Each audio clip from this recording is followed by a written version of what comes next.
God is the ultimate communicator. He can save people through social media. He can save people through email, through Sunday morning notices, through a flyer. He can use any of these things for his good. And I saw it in my life, you know, my story. I didn't grow up in a Christian house at all. I didn't believe in God.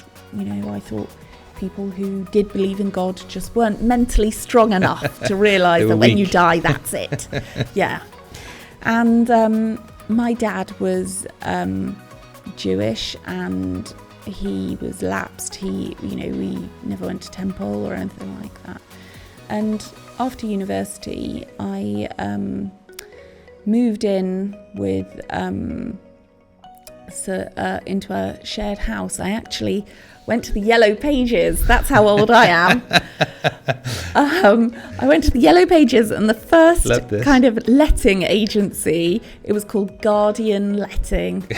And I thought, oh, well, I'll give them a call and ask them if they've got any rooms in shared houses.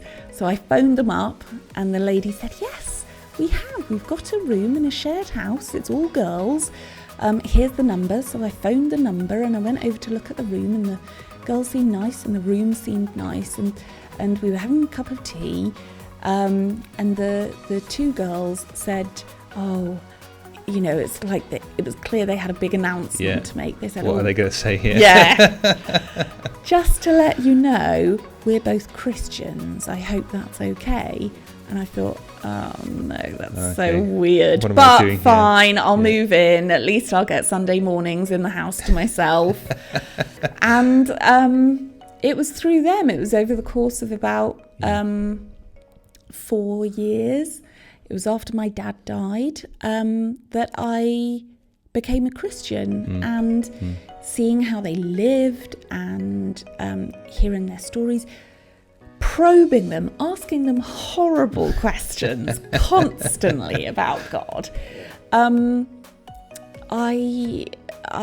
in the end asked to go on a Christianity Explored course with one of them in their church, and after that, you know, I thought, oh, this all really makes sense. You know, the talking it through had really made sense to me.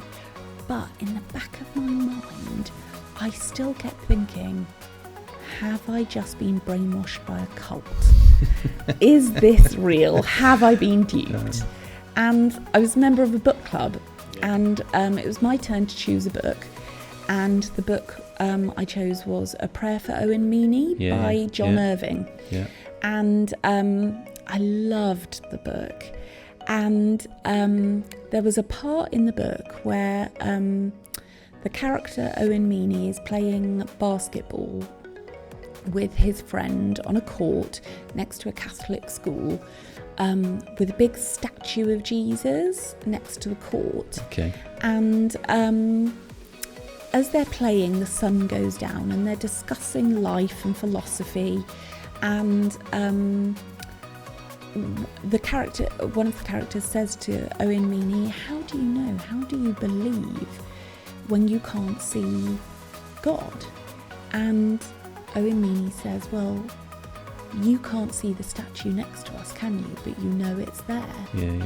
And that's how I feel about God. Yeah. And that spoke to me so profoundly. Yeah. God used that novel, text, novel. to really say, not written for that purpose. Exactly. But he used that line in that novel to say, I'm here and I'm real. You haven't been brainwashed. Yeah. This, this is true. Yeah.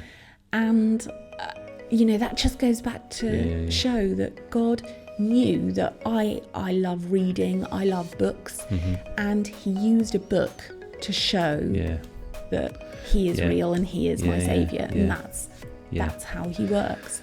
So don't underestimate any of the things you do. Don't think that any of them... Listen to this is good, don't think that anything you're doing is unimportant or doesn't matter, or, God can use anything you do for his glory to save people, to pierce their hearts about the gospel. So everything you do start it by thinking, God can use this. God can use me, my tiny effort, whatever I'm doing, God can use it for his glory. Yeah, absolutely right. Yeah, connecting that practical work of serving a church with communication, can, lead people to the gospel. Yeah, it can save their life. Yeah, change their life forever. Yeah. And that's sweet, isn't it? That, as we do kind of our outreach posts, Alpha, Christianity Explored, Food Bank, or any of the other community projects that we're involved in, isn't it wonderful to be able to pray alongside some of these social media posts? Yeah. And that connects what you're doing to ministry, doesn't it? And makes it real. Say, actually, I'm going to pray that, God, would you open someone's eyes to this post? Would they be drawn by it? Would they come and ask the questions? Yeah. And the same God who saves people, who opens their eyes to him, is the same God that you can pray to when you're there with a blank piece of paper thinking, what am I going to write now?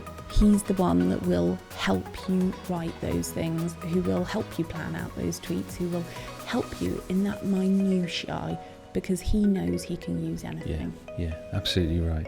So connect church comms to the gospel, isn't it? That's that's a message we want to keep on saying, that how do we find the link between the practical thing that we're doing here in advertising or communicating to the gospel, and enjoy that and remind yourself of the value, and you're right. I love the fact that in your article you talk about God came down to us, he came and communicated with us, he came and approached us, he came and opened our eyes with the gospel, and uses so many different means, and we can be a part of that story, like that bigger story of the gospel going out and changing people's lives. It's an unstoppable gospel, and it is.